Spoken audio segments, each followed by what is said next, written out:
Հիմա փորձում ենք նոր կետչուպ ստանանք, բարձր որակի, պրեմիում դասի,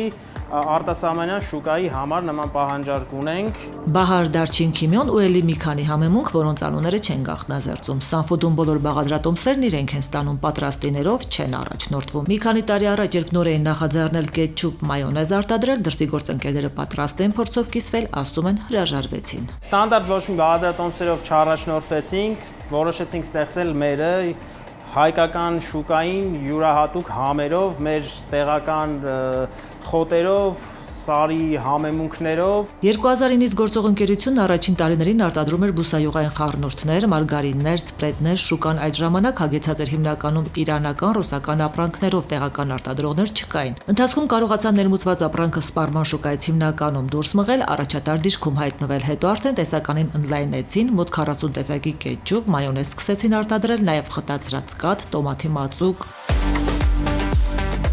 Նոր տեսականու ու նոր ծավալների ձգտումը դարձավ իրատեսական, երբ հնարավորություն ստեղծվեց օգտվել պետական աջակցության ծրագրերից, հրաժարվել հինգույքից ու տեխնոլոգիաներից, արտադրությունը գրեթե ամբողջությամբ վերազինել նոր սարքավորումներով, հոսքագծերով։ Կառավարությունը տվեց ընկերությանը հնարավորություն տարեկան 0-ից մինչև 2-3% տոկոսադրույքով ներկրել սարքավորումներ, եւ դրա արդյունքում ընկերությունը բավականին զարգացավ։ 2024 թվականին շրջանառությունը կազմում էր 8 միլիարդ դրամ, իսկ 25 թվականի արդյունքներում հասել է մինչև 11 միլիարդի։ Հարկերը, որոնք վճարվել էին 24 թվականին 1,5 միլիարդ դրամ,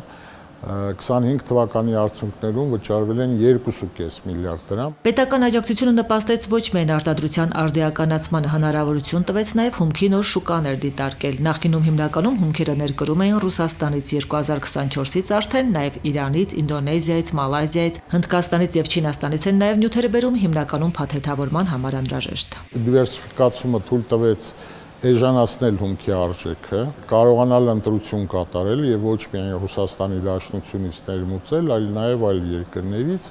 եւ երկրորդը հնարավորություն տվեց ընկերությանը կարողանալ ավելի որակյալ հումք ներմուծել։ Կառավարության աջակցությամբ ընկերությունը երրորդ երկրներից հումքերը ներկրում է առանց մաքսատուրքի։ 3 տարում 2024-ից 27 նախատեսել են ներմուծել մոտ 3,2 միլիարդ դրամի ապրանք։ Մաքսատուրքի արտոնությունը մոտ 300 միլիոն դրամ կկազմի։ Արտադրական ծավալների կտրուկ աճին զուգահեռ արտահանման ցուցանիշներն են նաև բարելավել։ 24 թվականին ընկերությունը արտահանել է մոտ 60 միլիոն դրամի ապրանք։ Այսօր 25 թվականի արդյունքներում ընկերությունը արտահանում է արդեն 500 միլիոն դրամ արտադրանք։ Ընդլայնվել են արտահանման երկրները։ 2021-22-ին են առաջին արտահանումները կազմակերպել շուկան Վրաստանն էր։ Հիմա արդեն 1 տասնյակից ավելի երկրներում են իրենց արտադրանքը ներկայացնում, Ռուսաստանից մինչև Ղազախստան, Կիպրոս, Արաբական Էմիրություններ։